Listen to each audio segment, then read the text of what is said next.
Hello, welcome to Infinitypedia. One second, this is Gaurav Chakraborty.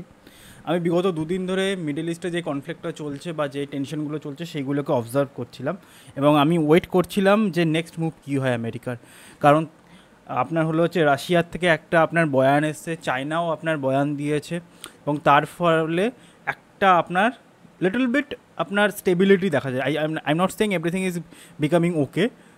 আপনার Israel ইরানের ওপরে এখনও সংঘর্ষ চলে যাচ্ছে, একে অপরের ওপরে মিসাইল ফায়ার হয়ে যাচ্ছে, বাট একটা আপনার লিটল বিট পজ দেখা গেছে ইন টার্মস অফ আমেরিকার অ্যাকশনে। কী হয়েছে, কী বৃত্তান্ত, আমি সবই বলে দেবো। এবং আরও অন্যান্য অনেক খবর আছে। এই যুদ্ধর পরিস্থিতি যে এখনও অনেকটাই টেন্স এবং ইন ফিউচার আরও বাজে হতে পারে, আমি সেই নিয়েও আপনি বলে দেবো। আমি এখানে কোনো আপনার হলো হচ্ছে ওভার দ্য টপ কথা বলবো না, যেটা হয়েছে সেটাই বলবো। সো দেখুন কী হয়েছে, কী বৃত্তান্ত, সবই বলে দেবো। সো চলুন শুরু করা যাক। তো দেখুন, সর্বপ্রথম একটা খবর এসেছে, সেটা হলো হচ্ছে এই খবরটা যেটা আপনি দেখতে পাচ্ছেন। এই খবরটা 20 তারিখের খবর। এখানে বলা হচ্ছে ট্রাম্প ডিলেস ইরান স্ট্রাইক ডিসিশন। আপনার হলো হচ্ছে ইরানের ওপরে যে স্ট্রাইকের ডিসিশনটা হয়েছিল সেটা ডিলে করে দিয়েছে, বলে দিয়েছে এখন হচ্ছে আমি 2 সপ্তাহ দেখব, অবজার্ভ করবো সব কিছু। এবং তারা কি বলছে আমরা ডিপ্লোম্যাটিক ওপেনিং, ডিপ্লোম্যাট আপনার সিগন্যালস টু ডিপ্লোম্যাট ওপেনিং, মানে ডিপ্লোমেসিকেও একটা চান্স দেবে আমেরিকা, এরকম কথা বলছে। ডিপ্লোমেসিকেও একটা চান্স দেওয়া হবে, এরকম কথা আমেরিকা বলছে। তো হঠাৎ করে এরকম কথা কেন বলছে, তো সেটা নিয়ে আমি বলবো। তো দেখুন, সর্বপ্রথম হলো হচ্ছে যে যুদ্ধটা যে চলছিল সেইখানে আপনার একে অপরের থেকে কি চায়। ইরানের ওপরে তো ইসরায়েল সর্বপ্রথম আপনার অ্যাটাক করছে এবং ফার্স্টে আপনার ইসরায়েল ইরানের ওপরে হামলা করেছে, তার ফলে ইরান আপনার ইসরায়েলের ওপরে আক্রমণ করছে এবং মিসাইল এক্সচেঞ্জ দুই পক্ষের মধ্যেই চলছিল এবং জিনিসটা বাজে থেকে বাজেতরের দিকে চলে যাচ্ছে। মেন ইসরায়েল যেটা বলছে সেটা হলো হচ্ছে ইরানের কাছে নাকি হলো হচ্ছে নিউক্লিয়ার বম আপনার অলমোস্ট অ্যাচিভ করে ফেলেছে। 90% আপনার হলো হচ্ছে প্লুটোনিয়াম ইনরিচমেন্টের কাছাকাছি চলে গেছে। ইউরেনিয়াম ইনরিচমেন্ট বা আপনার নিউক্লিয়ার মেটেরিয়াল ইনরিচমেন্টের কথা বলছি আমি। কী হয় সেটা আমি আগের দিনই আপনাদের বলে দিয়েছি যে আপনার ইউরেনিয়ামকে আপনার 235টাকে আপনার ঘোরাতে যখন ইউরেনিয়ামের একদম পিওর ফর্ম চলে আসে, যেটাকে 90% এসে যায়, সেটাকে বলা হয় হচ্ছে আপনি ইউরেনিয়াম ইনরিচমেন্ট। এটাকে সেন্ট্রিফিউজ করা হয়, মানে ঘোরানো হয়। আপনার দই যেরকম করে ঘোরানো হয় সেরকম করে ঘোরানো হয়, ওই স্পিডে, প্রচুর স্পিডে, মেশিন দিয়ে ঘোরানো হয়, অবশ্যই হাত দিয়ে ঘোরানো হয় না, হাত দিয়ে সম্ভবও না। আপনার সেরকম করে আপনার এনরিচমেন্ট করে 90% পিওরিটি অফ আপনি যখন এই পদার্থটা পেয়ে যাবেন, 90% পিওর আপনার ইউরেনিয়াম যখন পেয়ে যাবেন, সেইটা থেকে আপনি নিউক্লিয়ার বম বানাতে পারবেন। তারপরে প্রসেস থাকে, বাট এইটা হলো পিওর ফর্ম বা পিওর ম্যাটেরিয়াল ফর দি আপনার হলো হচ্ছে ওয়ান অফ নিউক্লিয়ার বম। এই জিনিসটার দিকে নাকি আপনার ইরান আগে বাড়ছে, তো ওই দিকেই আগে বাড়ছে ধীরে ধীরে। এবং এইটাকেই আটকানোর জন্য আপনার হলো হচ্ছে ইসরায়েল আমেরিকাকে ডাকছে। এবং ইসরায়েলের এক্ষেত্রে আমেরিকার দরকার কেন? দেখুন, সর্বপ্রথম আমেরিকার কাছে পৃথিবীর সবথেকে পাওয়ারফুল আর্মি আছে, আপনার ওয়েপেনারি আছে, সেগুলো তো আছে। প্লাস একটা জিনিস আছে যেটা হয়তো কারোর কাছে নেই, যেটাও আমি আগের দিন আপনাদের বলে দিয়েছিলাম, সেটা হলো হচ্ছে বাঙ্কার বাস্টার বম। এই জিনিসটা আপনার আমেরিকার কাছে আছে, যেটা আর কারোর কাছে নেই। এটা কী করে? এটা হলো হচ্ছে মাটির তলায় চলে যায়। আপনার হলো হচ্ছে B-52 বম্বার একটা প্লেন হয়, খুব ইন্টারেস্টিং হয়। তো সেই প্লেনটা থেকে আপনার বাঙ্কার বাস্টার বম পড়ে এবং সেটা মাটির তলায় গিয়ে আপনার ড্রিল করে।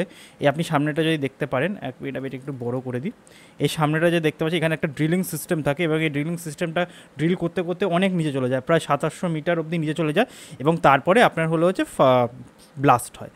তো এইটাই হলো বাঙ্কার বাস্টার বম। এই যে জিনিসটা আছে, এটা আমেরিকা বাদে আর কারোর কাছে পৃথিবীতে এই মুহূর্তে দাঁড়িয়ে তো নেই।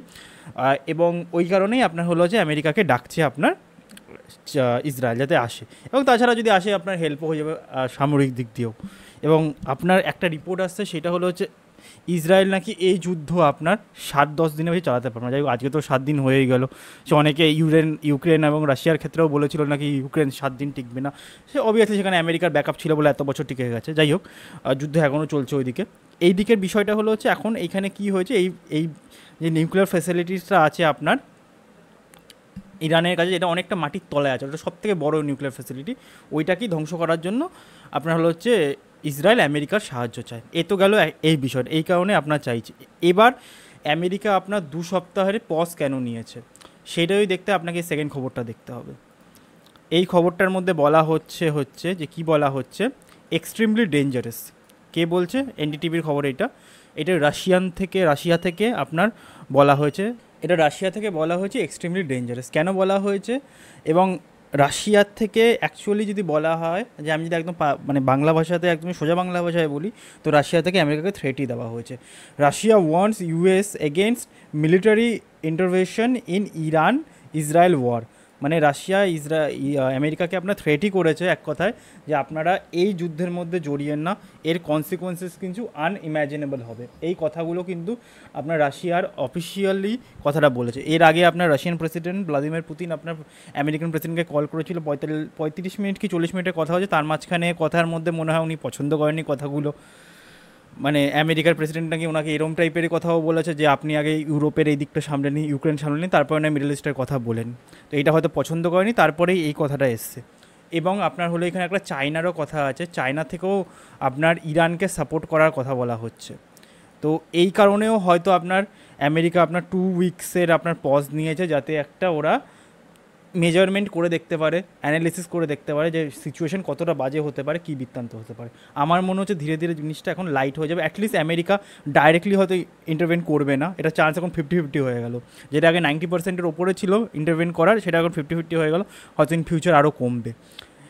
কারণ কি, রাশিয়া আর চায়না এদের দুজনেরই কিন্তু আপনার হলো হচ্ছে বিজনেস ইন্টারেস্ট আপনার হলো হচ্ছে ইরানের মধ্যে আছে। ঠিক আছে, এদের দুজনেরই আপনার ইনভেস্টমেন্ট আছে। ইরান আপনার জানেন তেল দেয়, চায়নাকে তেল দেয়, বা চায়নায় যদি ওইদিকে ঝামেলা হয়ে যায় তো চায়নার ইন্টারেস্ট আপনার সমস্যা এসে যাবে। প্লাস আপনার ইরানের ওপরে রাশিয়ারও ইনভেস্টমেন্ট আছে। আর একটা খুব ইম্পর্টেন্ট জিনিস, যেটা আমি জাস্ট ম্যাপের মধ্যে আপনার যদি দেখাই, ম্যাপ যদি থাকে, হ্যাঁ এইটা হলো ইরান আর এটা হলো হচ্ছে ইসরায়েল। ইরানের অনেকে কথা বলছে ইরান হলো হচ্ছে এই জায়গাটাকে বন্ধ করে দিতে পারে, এই জায়গাটার থেকে সবথেকে বেশি আপনার তেলের বিজনেস হয়। আর এখন যদি ইরান এই জায়গাটাকে বন্ধ করে দেয়, আপনার চায়না, ভারত, পাকিস্তান এই কোনো দিকেই আপনার তেল আসতে পারবে না, বা এটা হলো মেন বিজনেস রুট। এই রুটটা দিয়েই আপনার হলো হচ্ছে এখান দিয়ে গিয়ে ইউরোপেও প্রবেশ করে। এবার রাশিয়া তো আপনি জানেন ওপরে, তো রাশিয়ার ওইদিকেও তেল যাবে না। এবার রাশিয়ার তেলের দরকার হয়, রাশিয়ার নিজস্ব প্রচুর তেল আছে, সেটা আলাদা বিষয়। কিন্তু আপনার ইনভেস্টমেন্ট তো করে রেখেছে, এই জায়গা থেকেও রাশিয়া আপনার তেল দেয়, তেল আপনার বিভিন্ন জায়গায় রাশিয়ান অয়েলও এখান দিয়ে যায়। তো যদি এই রুটটাই বন্ধ হয়ে যায় তো রাশিয়াও তো তেল পাঠাতে পারবে না। তো এই সব কারণেও আপনার হয়তো আপনার চায়না এবং রাশিয়া ডাইরেক্টলি না হলেও ইনডাইরেক্টলি তো বলেছে, এবং রাশিয়া তো পুরো ডাইরেক্টলি বলে দিয়েছে যে there would be unimaginable consequences if America enters in this war. তো এই কারণেই হয়তো আপনার হলো হচ্ছে আমেরিকা 2 উইকের পজ নিয়ে নিয়েছে, যাতে এইটা একটা এরা এক্সামিনেশন করে দেখতে পারে, অ্যানালিসিস করে দেখতে পারে যে কি হতে পারে ইন ফিউচার। তো এইটা গেল একটা কথা। আর আমেরিকা সামনে যদি এরকম দুটো বড় প্লেয়ার এসে যায়, একটা হলো হচ্ছে রাশিয়া এবং একটা হলো চায়না, তো আমেরিকাকেও অবভিয়াসলি ভাবতে হবে। দেখুন, আমেরিকা পৃথিবীর সবথেকে পাওয়ারফুল কান্ট্রি হতে পারে, বাট এইটাও চায়নাও পৃথিবীর সেকেন্ড হলো হচ্ছে সবথেকে লার্জেস্ট ইকোনমি, এবং রাশিয়াও হলো হচ্ছে বিশাল পাওয়ারফুল একটা কান্ট্রি। তো এরা দুজনা এদের মতন যদি স্টেক হোল্ডাররা ধীরে ধীরে যদি ফুল স্কেল এই ওয়ারটার মধ্যে যুক্ত হয়ে যায়, তো আমেরিকার পক্ষেও এই জিনিসটাকে কন্ট্রোল করা অলমোস্ট ইম্পসিবল হয়ে যাবে। মানে সিচুয়েশন কত বাজে হয়ে যেতে পারে সেটা আপনার ধারণার বাইরে। কিন্তু এর মানে কি আপনার যুদ্ধ থেমে গেছে? একদম না। আর তাছাড়া হলো হচ্ছে এর পেছনে আরও একটা কারণ আছে, যুদ্ধ থামেও তো নি, বরং উল্টো বেড়ে যাচ্ছে। যদি আপনি এই খবরটা দেখেন, তো এখানে বলা হচ্ছে এটা হলো হচ্ছে আপনার 19 তারিখের খবর, মানে আগের দিনের খবর। এখানে বলা হচ্ছে Iranian missile hit hospital and residential buildings in Israel. আপনার ইরান ইসরায়েলের উপরে আক্রমণ করছে, ইসরায়েলও আবার ইরানের উপরে আক্রমণ করছে। তো এই জিনিসগুলো কিন্তু চলতে থাকছে, এবং আমার মনে হচ্ছে এটা বেশ কিছুদিন, হয়তো সপ্তাহ কি মাসও চলতে পারে। বাট দ্য থিং ইজ কি, এখন মনে হচ্ছে আমেরিকা ডাইরেক্টলি কিছুদিনের জন্য স্টপ হয়ে যাবে, এন্টার করবে না কিছুদিনের জন্য। আপনার হয়তো ইনডাইরেক্টলি হেল্প করতে পারে, ডাইরেক্টলি নয়। কিন্তু হ্যাঁ, মিডল ইস্টের মধ্যে সব জায়গায় কিন্তু আমেরিকার আপনার সোলজার আপনার পুরো মিডল ইস্টের মধ্যে ছড়ানো আছে। আপনার সৌদিতে আছে, আপনার ইয়ামানে আছে, কাতারে আছে। মানে এই রিজনটার মধ্যে আমেরিকার অলমোস্ট আপনার 50,000-এর কাছাকাছি আপনার সোলজার্স আছে। প্লাস আপনার হলো হচ্ছে এখানে আমেরিকান যুদ্ধ ওয়ারশিপসগুলোকেও আপনার হলো হচ্ছে এই ওশানটার মধ্যে আপনার পাঠিয়ে দিয়েছে, কিন্তু এখনও স্ট্যান্ড বাইতে রেখেছে, ডাইরেক্টলি ইন্টারভেন করতে বলেনি। কিন্তু আমেরিকাকে শুধু এই কারণেই থামছে আমার খেয়ালের না, ওদের হোম গ্রাউন্ডেও কিন্তু ডোনাল্ড ট্রাম্পকে আপনার অনেক ক্রিটিসিজম সহ্য করতে হচ্ছে। এর কারণটা হলো হচ্ছে এই জিনিসটা, আপনার হচ্ছে মাগা মানে কি হলো, মেক আমেরিকা গ্রেট এগেন। এই যে প্রজেক্টটা ছিল, এখানে বলা হয়েছিল আমেরিকায় পাওয়ারে আসার আগে ডোনাল্ড ট্রাম্প যে আমি আর কোনো যুদ্ধে আমেরিকাকে যেতে দেবো না, যুদ্ধে যাওয়া, অন্য দেশের যুদ্ধে যাওয়া আমেরিকার পলিসির এগেনস্টে। আর বিভিন্ন পূর্ব এদের প্রেসিডেন্টকে ক্রিটিসাইজ করেছিল, আপনার বারাক ওবামা, তারপরে হলো যে জর্জ ডব্লিউ বুশ, এতে সবাইকে ক্রিটিসাইজ করেছিল। কিন্তু আমেরিকা এখন যদি নিজে চলে যায় ডোনাল্ড ট্রাম্পের নেতৃত্বে, তাই এটা তো মাগার এগেনস্টে চলে যাবে। ওদের ইন্টারনালি আমেরিকায় কিন্তু ডোনাল্ড ট্রাম্পের এগেনস্টে অনেক প্রোটেস্ট চলছে। আপনি জানেন লস অ্যাঞ্জেলেসে আপনার এখন এলএতে আপনার কীরকম ধরনের প্রোটেস্ট চলছে। প্লাস আপনার হলো হচ্ছে ওদের নিজস্ব আপনার যে ডোনাল্ড ট্রাম্পের সাপোর্টার, তারা ওদের এগেনস্টে চলে যাচ্ছে, এলন মাস্কের মতন লোকেরা চলে যাচ্ছে ওদের এগেনস্টে। তো এই কারণেও হয়তো আমেরিকা বা আপনার ডোনাল্ড ট্রাম্প একটু ভাবছে বিষয়টাকে নিয়ে। এবং আরেকটা জিনিস যেটা খুবই ইম্পর্টেন্ট বিষয়, আরেকটা খুব ইম্পর্টেন্ট জিনিস, সেটা হলো হচ্ছে ডোনাল্ড ট্রাম্প হয়তো নিজেই জানে না ডোনাল্ড ট্রাম্প কী করতে চায়। এটা আমি কেন বলছি সেটা যদি আপনি খবরটা দেখেন বুঝবেন। এখানে খুব একটা ইন্টারেস্টিং জিনিস আছে, সেটা হলো যে ডোনাল্ড ট্রাম্প এখানে একজন মানে রিপোর্টার, আপনার উনি প্লেনে যাচ্ছিল ডোনাল্ড ট্রাম্প, সেখানে রিপোর্টারটা ডোনাল্ড ট্রাম্পকে জিজ্ঞাসা করেছে আমেরিকা কি অ্যাটাক করবে আপনার ইরানের ওপরে। ডোনাল্ড ট্রাম্প সেখানে উত্তর দিয়েছে may do it may not. এ কীরকম, মানে বলে আমার ইচ্ছা হলে করবো, না ইচ্ছা হলে না করবো। এরম কোনো আমেরিকার প্রেসিডেন্ট, কোনো প্রেসিডেন্টই এরম কথা বলতে পারে না, মানে আমার খেলা বলা উচিত না। আপনি সব পৃথিবীর, you are the most powerful man on in the earth, you are the most powerful man of the most powerful countries, তাহলে আপনি এই ধরনের কথা কী করে বলতে পারেন, may I do it or may I not. So I think Donald Trump he doesn't know what he needs to do, এটা আমার মনে হয়। মানে ও নিজে ঠিক মতন যায় না, হয়তো উনি একটা প্ল্যান বলছে, এবার ওনার যে ইগোইস্টিক যে পার্সোনালিটিটা আছে, ওনার মধ্যে প্রচুর ইগো আছে বোঝা যাচ্ছে। সেখানে হয়তো ওনার যে আপনার আমেরিকার যে বিভিন্ন লোকের আছে, তার যে উপদেষ্টারা আছে, বিভিন্ন আপনার সরকারের লোকেরা, তারা বলছে না স্যার এটা করেন না, কিন্তু আমেরিকা কিন্তু প্রেসিডেন্টের ইগো হয়তো এর এগেনস্টে চলে যাচ্ছে, তাই উনি বলছেন যে না মে I do it May I not. মানে ওর জানে জিনিসটা ভুল, কিন্তু ওর ইগোটা সামনে চলে আসছে, এই একটাও কারণ হতে পারে। তো এই জন্যই আমি বলছি ডোনাল্ড ট্রাম্প তো নিজেও ঠিক জানে না যে কী করতে চায়। আর একটা জিনিস যেটা হলো যে five weapons that America could use আপনার হলো হচ্ছে ইন দিস ওয়ার, সেই কারণে আপনার হলো হচ্ছে ইসরায়েল আপনার হলো হচ্ছে আমেরিকাকে এই যুদ্ধের মধ্যে চায়।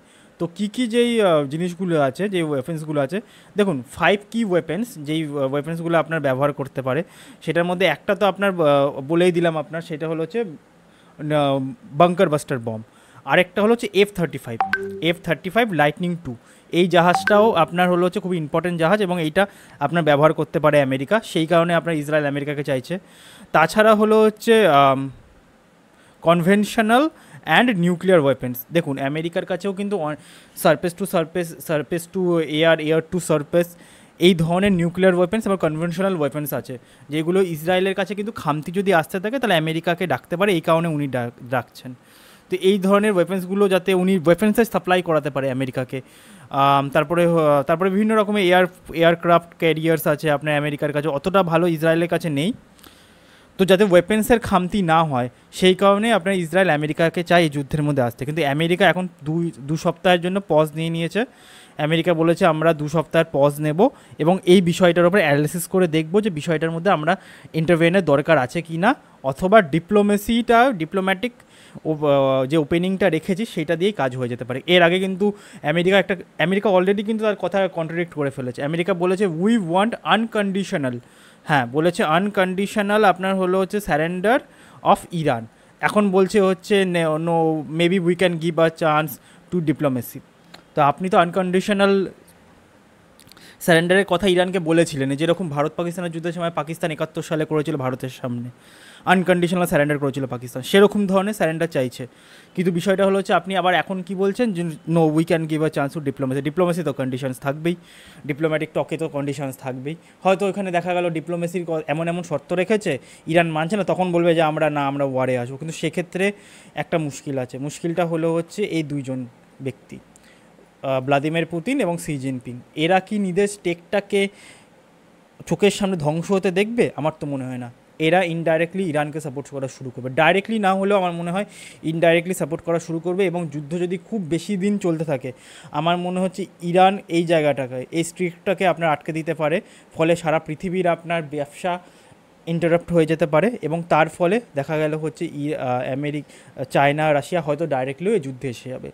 তখন কী হবে, ওয়েস্ট ভার্সেস আপনার হলো হচ্ছে চায়না এবং রাশিয়া এবং ইরান, মানে দুই অ্যালায়েন্স হয়ে যাবে, মানে দুপক্ষে পুরো পৃথিবী ভাগ হয়ে যাবে। এবং সেইটা যদি হয়ে যায়, সেইটা হয়তো সেটা হয়ে যাওয়ার সম্ভাবনা হবে যদি আমেরিকা এসে যায়, তাহলে সেটা অবভিয়াসলি ওয়ার্ল্ড ওয়ার 3 হয়ে যাবে। এর মধ্যে কোনো সন্দেহ নেই, তখন সেটা ওয়ার্ল্ড ওয়ার 3 হয়ে যাবে। এবং সেই পজিশানে যদি ভারত পৃথিবী পৌঁছে যায়, তাহলে ইউএসও সেই জিনিসটাকে কন্ট্রোল করতে পারবে না। আর আমার মনে হচ্ছে সেই কারণেই আপনার আমেরিকা এখন একটু অ্যানালিসিস করছে বিষয়টাকে এই 2 সপ্তাহ। আমি আশা করবো যেন ধীরে ধীরে জিনিসটা যেন থামতে থাকে এবং ধীরে ধীরে যেন ডিএসকেলেট হতে থাকে। কারণ আজকে আপনি যদি শেয়ার মার্কেট দেখেন, তো আপনি দেখবেন শেয়ার মার্কেট অনেকটা উপরে গেছে, শেয়ার মার্কেট আপ ট্রেন্ড হয়েছে। আর যখনই এই যুদ্ধ পরিস্থিতির কোনো বাজে খবর আসতে থাকে, আমেরিকার এন্ট্রি করার খবর আসতে থাকে, তখনই কিন্তু আপনার শেয়ার মার্কেট নিচের দিকে যায়। শুধু শেয়ার মার্কেটের কথা না, অয়েল প্রাইসও আছে, আপনার অয়েল প্রাইসও আছে।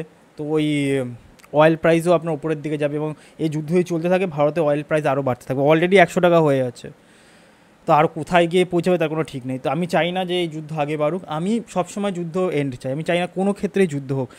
অনেক ইউটিউবাররা বলে এই যুদ্ধ হবে, ওই যুদ্ধ হবে, আমি দেখি ওরা আনসেন্সেবল কথাবার্তা বলছে, কিছু কিছু ক্ষেত্রে আনসেন্সেবল কথাবার্তা বলে দেয়, বা হয়তো এমন ইনফরমেশনটাকে লুকিয়ে রাখে যেটা হওয়ার বা এমন সম্ভাবনাটাকেও বলে না যেটা হওয়ার সম্ভাবনা থাকে বা যেটা ভালোর দিকে যাবে। আমি যুদ্ধের সবসময় বিপক্ষে ছিলাম, আছি ও থাকবো। কিন্তু হ্যাঁ, কোনো সময় সিচুয়েশান এত বাজে হয়ে যায় যে যুদ্ধ ছাড়া কোনো উপায় থাকে না। এই ক্ষেত্রে কিন্তু যুদ্ধ ছাড়া উপায় এখনও অবধি আছে। ভারত পাকিস্তানের ক্ষেত্রে ছিল না আপনার অপারেশন সিঁদুরের সময়, কিন্তু এক্ষেত্রে এখন অবধি আছে। যাই হোক, অপারেশন সিঁদুরের ক্ষেত্রে আমার অলরেডি ভিডিও বানানো আছে, সেখানে পাকিস্তান কীরম ধরনের দেশ বলা হয়ে গেছে, আপনার ফালতু দেশ, একের পর এক টেররিস্ট অ্যাটাক দিয়ে করতে থাকে, ভারতের কাছে কোনো উপায় ছিল না। কিন্তু আমি এখনও এটাতেই আমি এটাই মনে করি যে আমাদের আরেকটু অপারেশন চালিয়ে যাওয়া উচিত ছিল, আরও কিছু টেররিস্ট অর্গানাইজেশনের উপরে আরও আক্রমণ করা উচিত ছিল। সিজ ফায়ার এত তাড়াতাড়ি করাটা আমার মনে হয় এটা ঠিক হয়নি, এটা আমার পার্সোনাল মত। আপনাদের মত অবশ্যই জানাবেন। আর এক্ষেত্রে আমি আশা করবো যেন যুদ্ধ খুব তাড়াতাড়ি থেমে যায়। আমি এই খবরে নজর রেখেছি, আমি একদিন কোনো কিছু আনিনি, কারণ আমি খবরটাকে অবজার্ভ করছিলাম। তো ইন ফিউচার যাই হোক আমি নিয়ে আসবো। So please do like, share and subscribe to get this kind of news. This is Gaurav Chakraborty and have a nice day.